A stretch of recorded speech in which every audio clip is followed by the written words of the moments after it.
राक्षस, चोर आणि ब्राह्मण. एका गावात एक द्रोण नावाचा ब्राह्मण राहत होता. तो अतिशय गरीब होता. पूजापाठ करून जे द्रव्य मिळेल त्यावरच तो आपला उदरनिर्वाह करीत असे. एके दिवशी एका यजमानने त्या गरीब ब्राह्मणाला 2 चांगल्या दुभत्या गायी दान दिल्या.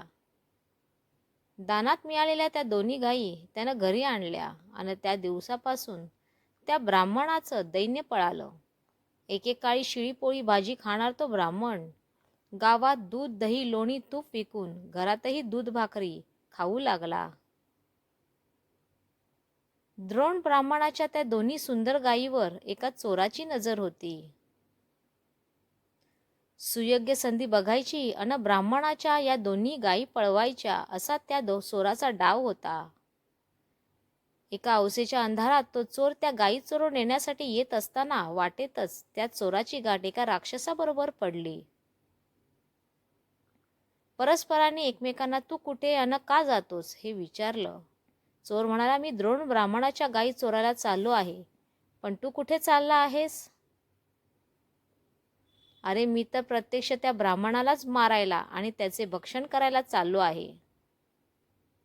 ह्या ब्राह्मणानं मंत्रतंत्र करून मला दूर घालवलंय, माझं अन्न पाणी तोडलंय, पण आज मी त्यालाच खाणार आहे. झालं, दोघांचंही एकच लक्ष निघालं. दोघांनी मैत्रीचा हात पुढे केला.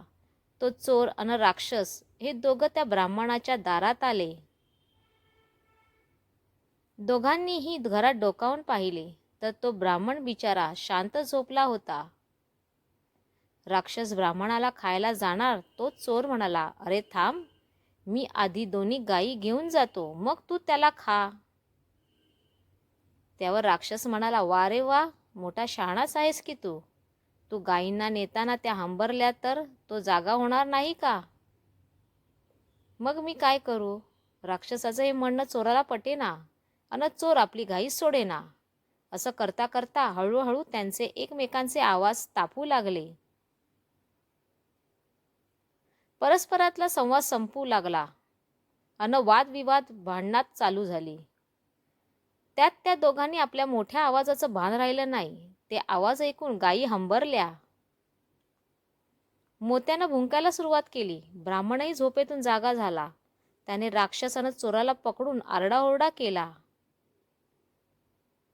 त्या आवाजानं शेजारील मंडळी काठ्या, मशाली इत्यादी घेऊन धावत आले. त्यांना पाहून राक्षस आणि चोर धूम ठोकून पळून गेले. तात्पर्य: फुकट शब्दानं शब्द वाढवून वादविवाद करू नये.